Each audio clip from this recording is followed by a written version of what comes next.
Halo Sobat Kabaroto, balik lagi sama aku di Kabaroto YouTube channel. Nah, selama tahun 2019 ini Mitsubishi udah banyak banget memproduksi kendaraan mulai dari SUV, MPV, mobil listrik, dan yang terbaru baru launching di November kemarin itu mobil SUV yang terasa seperti MPV, yaitu Xpander Cross. Nah, kalau Sobat Kabaroto belum nonton kayak gimana proses launchingnya, terus gimana impresinya Xpander Cross, bisa nonton di sini. Itu Kabaroto kemarin sempat meliput gimana proses peluncurannya.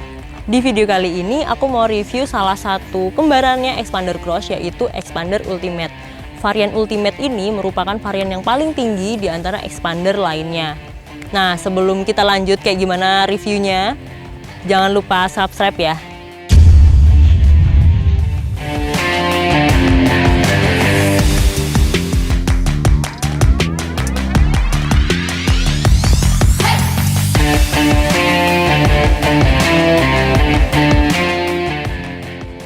Kalau Xpander Cross dibuat atau diproduksi sebagai kendaraan crossover, bentukannya SUV banget, tapi kenyamanannya itu MPV, mobil keluarga.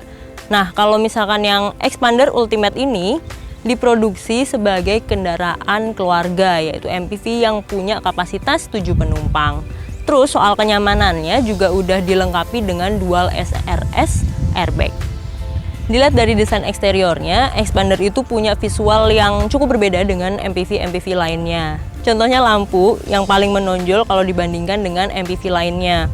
Banyak yang salah, ini tuh bukan headlampnya. Headlampnya tuh yang ada di bawah, yang kotak ini. Dia pakai halogen, sedangkan ini DRL-nya. Nah, yang berbeda lagi di Xpander Ultimate itu spionnya chrome, jadi menambah kesan mewah. Soalnya ini kan varian tertinggi. Lanjut ke bagian belakangnya, aku mau nunjukin kalau desainnya bagian belakang Xpander Ultimate itu di bagian atas ini kayak spoiler, tapi bukan. Ini sebenarnya emang desainnya udah mirip pakai spoiler gitu. Terus kalau lampu, dia bentuknya L. Stop lampnya itu udah pakai LED, terus di sini ada halogennya juga.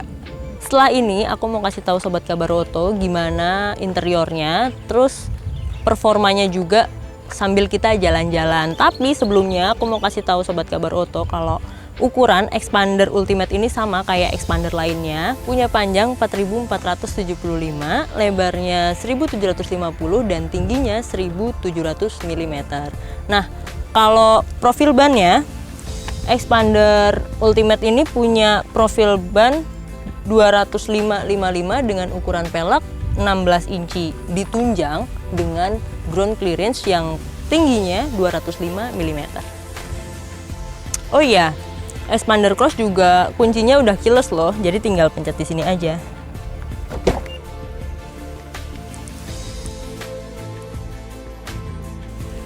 Nah, waktu pertama kali masuk di Xpander Ultimate ini, Sobat Kabaroto bisa lihat di kabin Xpander Ultimate ini warnanya didominasi dengan beige. Jadi warnanya cukup terang dengan kombinasi warna hitam kayak gini di bagian dashboard, setir, trim pintu juga. Terus ada aksen kayu yang bikin makin tambah mewah di bagian dashboard. Terus di trim pintunya juga. Selanjutnya di tengah dashboard udah ada head unit. Ini head unitnya bisa dipakai untuk mendengarkan musik sepanjang perjalanan. Kalau Xpander Ultimate ini lagi dibawa jalan-jalan, dia bisa untuk radio AM FM, terus Bluetooth, aux juga, sama di sini ada untuk port USB.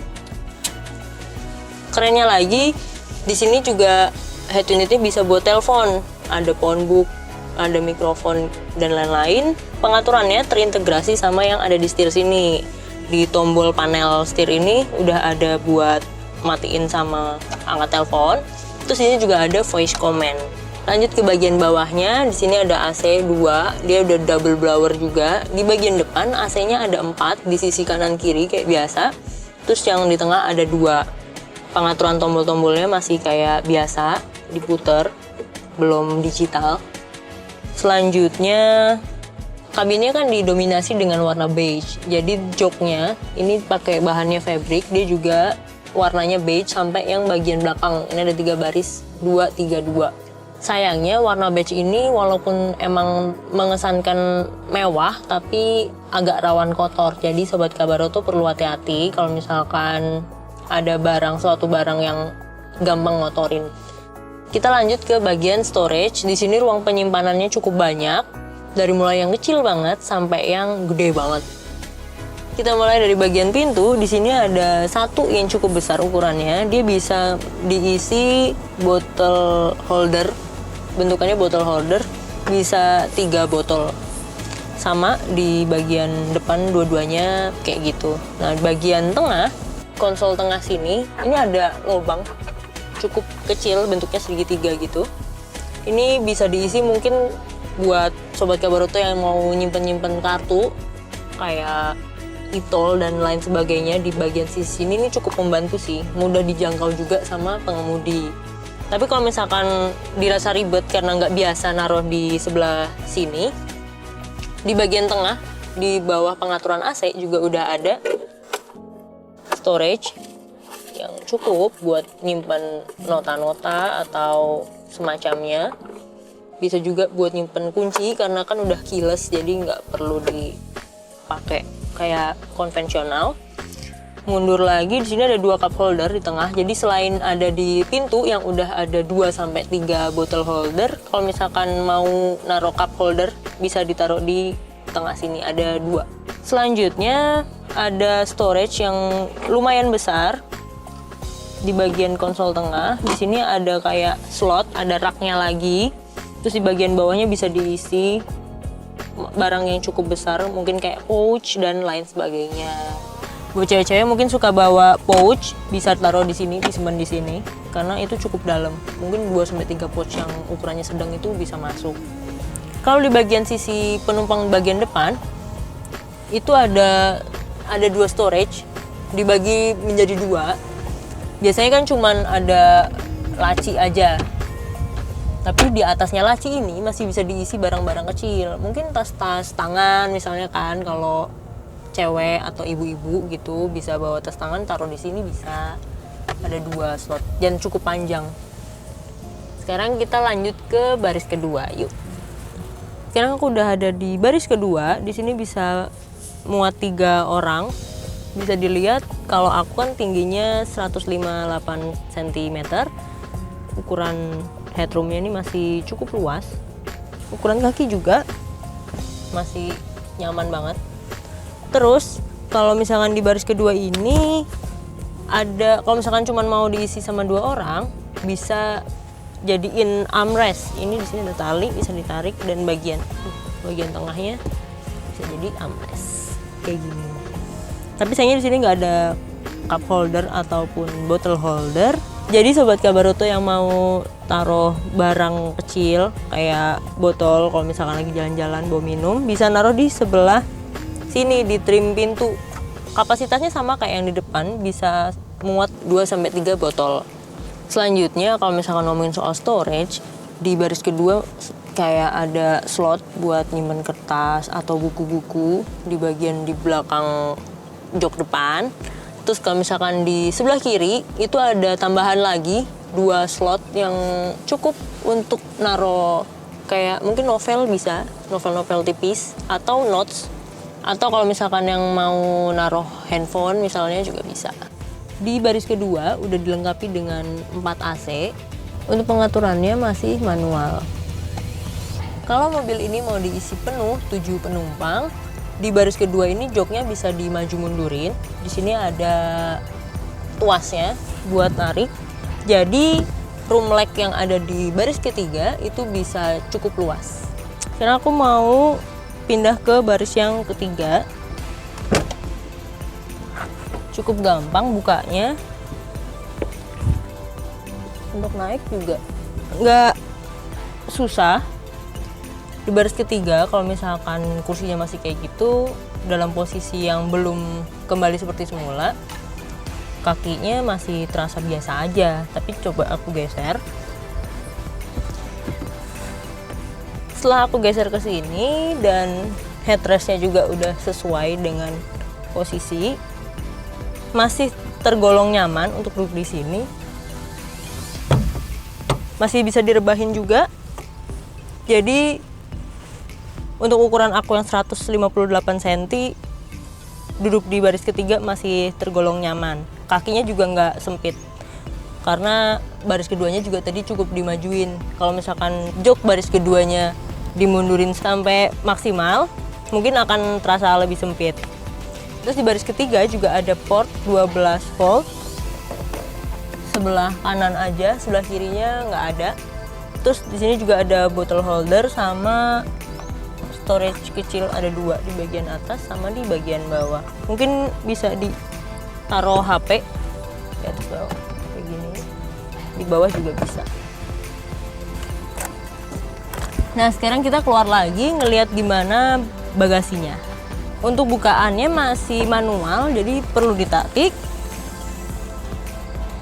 Kalau misalnya baris ketiga digunakan semua, di sini masih bisa cukup mungkin 2-3 koper yang cabin size.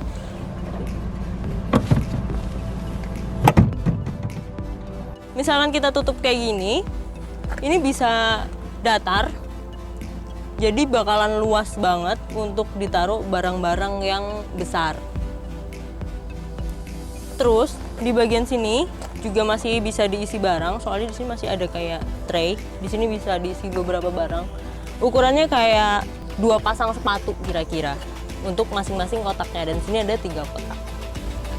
Sedangkan untuk keperluan kayak dongkrak dan lain-lain di sini tersimpan dengan rapi, nggak nyampah gitu di dalam bagasinya.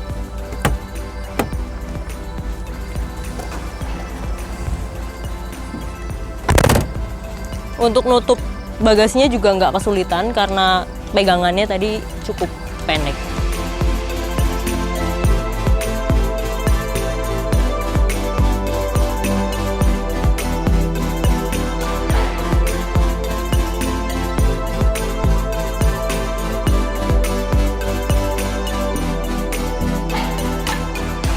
Nah, aku lagi cobain gimana performa mobil MPV ini.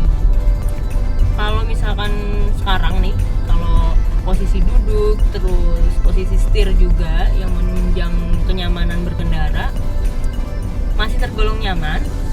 Soalnya joknya masih bisa dimaju mundur dan bisa naik turun walaupun manual recliningnya. Terus kalau setir udah tilt dan teleskopik, jadi setirnya juga bisa dimaju mundur atas bawah sesuai kebutuhan dan kenyamanan pengemudi. Untuk fitur, mobil ini udah dilengkapin sama brake assist, terus active stability and traction control, terus ada juga fitur hill start assist. Terus ini lingkar kemudinya bisa dipegang nyaman banget karena bahannya kulit untuk pegangannya. Terus pergerakannya juga bisa dikatakan ini ringan sih, jadi untuk bermanuver masih enak banget, ditambah radius putarnya sampai 5,2 meter. Jadi kalau misalkan kita lagi nyari tempat parkir yang sempit gitu, karena radius putarnya cukup lebar, masih oke banget. Untuk kesenyapan kabin masih bisa dibilang suaranya nggak terlalu gaduh, kecuali emang aspalnya yang sangat rusak ya, sangat nggak halus, itu agak memberikan suara-suara yang cukup berisik. Tapi kalau misalkan kayak jalan raya yang aspalnya nggak terlalu rusak, itu masih sangat oke, soalnya masih senyap gitu. Suara mesinnya juga nggak kedengeran di dalam kabin, jadi nggak berisik, nggak mengganggu, termasuk suara ban, gesekan ban dengan aspalnya. Selain soal kesenyapan kabin, suspensinya ini juga nyaman. Suspensi mobil Xpander Ultimate ini, soalnya yang bagian depan udah pakai MacPherson strut dan yang belakang pakainya torsion beam. Jadi kalau misalkan ada jalanan berlubang terus kita dalam kecepatan tinggi, setirnya juga nggak kebanting, masih nyaman untuk dikendarai.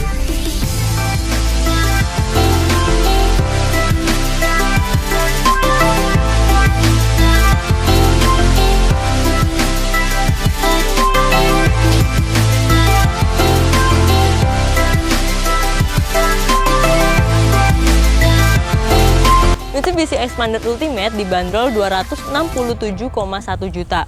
Dengan harga segini dirasa masih termasuk murah loh sob.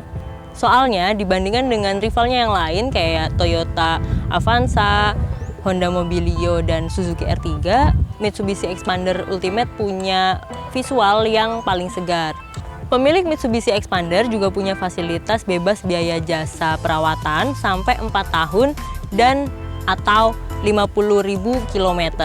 Ditambah dealernya Mitsubishi ini udah tersebar di berbagai wilayah di Indonesia, jumlahnya kurang lebih ada 145 dealer. Jadi Sobat Kabaroto nggak perlu antri lama atau bingung nyari di mana sih dealernya Mitsubishi. Sekian review Mitsubishi Xpander Ultimate. Jangan lupa like dan komennya. See you next video.